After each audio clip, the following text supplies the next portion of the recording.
taifa ambalo ni nchi pana, je, kote huko kwa siku hiyo ya tarehe 29 kulikuwa ni sawasawa na kilichotokea katika barabara hii ya kutoka pale Kimara kuja mpaka hapa au mpaka pale walipoishia? The answer is no. Kwa sababu na sisi wazazi wetu hawako hapa Dar es Salaam, wanapatikana huko huko mikoani. Wao wanasema tunawaombea huko Dar es Salaam, tunawaombea huko Dar es Salaam. Kiswahili cha kuombea huko Dar es Salaam maana yake nini? Ni kwamba huku haijatukuta. Sasa tunapozungumza kitu, huwa lazima sana tuepuke ujumuishi mno katika usemeaji.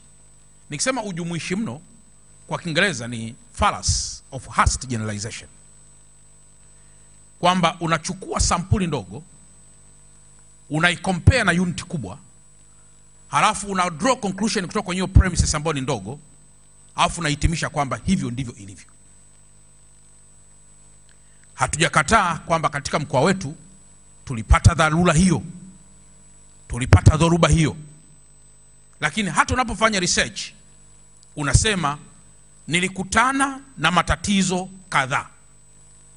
Na mimi kama mwalimu wa research na kusubiri mwishoni kuangalia ni kwa kiwango gani changamoto ulizokutana nazo ziliathiri research yako, ili sasa kama ziliathiri research yako tuseme kumbe majawabu unayotupatia si majawabu ya uandani, si majawabu ya field, na kwa mantikio research yako haiwezi kuwa na matokeo sahihi.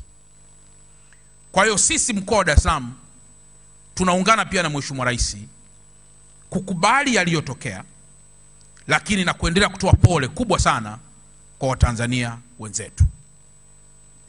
Kama mtakumbuka juzi pia katika hotuba yake, moja ya mambo ambayo ameendelea kuyarudia ni kuendelea kutoa pole.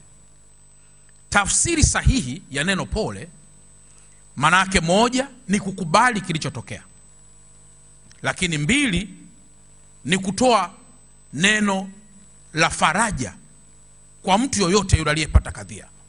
Na kadhia hizi zipo kwa waliopoteza maisha, kwa waliojeruhiwa, kwa waliopoteza mali, kwa waliopoteza utulivu, kwa waliopoteza uchumi. Wote wanaingia kwenye jopo hilo kubwa kwa pamoja.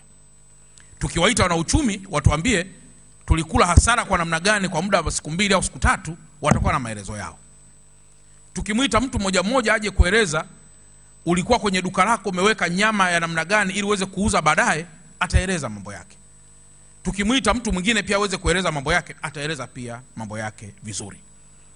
Kwa sisi katika mkoa wetu wa Dar es Salaam, majimbo mengi uchaguzi unaendelea kufanyika. Nilikuwa naangalia kwa mfano kwenye picha kule Segerea kwa ndugu yangu Mpogoro, wale vijana walipoingia kwenye ile bar The Voice, kwa wanachukua mabia, wanachukua mavinywaji. Ilikuwa almost karibu saa 12 kasoro hapo jioni kabisa. Kwa hiyo ndugu zangu, ninachoweza kusema kama ambavyo Mlilo amezungumza kwamba taifa linapoingia katika fujo, gharama zake huwa ni kubwa, zinamgusa